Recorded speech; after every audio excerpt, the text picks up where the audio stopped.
Have some good ones for you today. Amy Latta is back to help us get crafty for winter this morning. Amy, good to see you. Always good to be here. Yeah, maybe some of the schools will be delayed or even canceled tomorrow, so you can stay in and make a sort of a treat here. We've got craft number one. Let's start with a snowflake lollipop treat.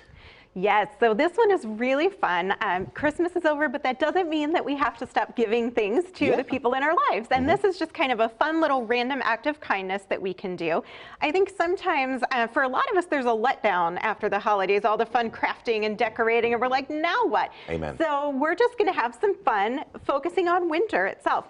So we're gonna be making these little snowflake lollipop treats. And to do this, I use the help of my trusty Cricut. Yep. You know, Brett, that this is my DIY best friend. It makes things so easy, though. It does. And so all I did was I just loaded this adhesive-backed cardstock. This is what we used for our Halloween treat packets, too. So it's cardstock that's already sticky on the back. You can also use regular cardstock. Then you're just going to need to add some glue. But it cuts out this template for you. This is in the Cricut Design Space app, so you don't have to design it, create it, it's just there. And you can cut it, and then what happens is you're just gonna fold it over, you're gonna place your lollipop right in the center, you're gonna fold it over, and then the adhesive part is gonna stick together, and it's gonna seal your lollipop in place. Then you can tie a ribbon on, and if you look at the ones that I did at home, I'm not gonna make the studio a glittery mess, because I know how you feel about glitter, but you know how I feel about glitter, and that's that it makes everything better.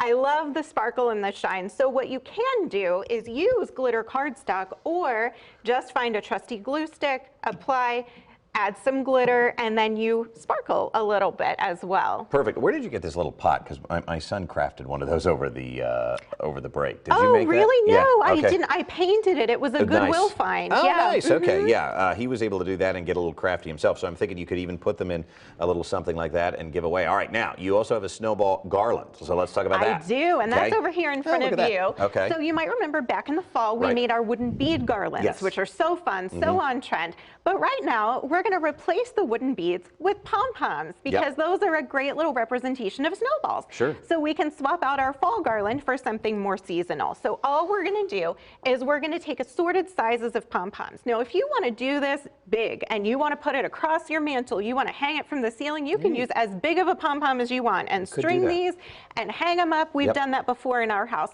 But just for something little to sit on a shelf, I use these little 1-inch and 1/2-inch pom-poms. You're just going to string them onto some embroidery thread using a needle. And you know, even small kids, if you're watching them carefully, they can do that. Just string them right on. Then to finish it off, I tied on a jute tassel like what we used before. I added a little ribbon.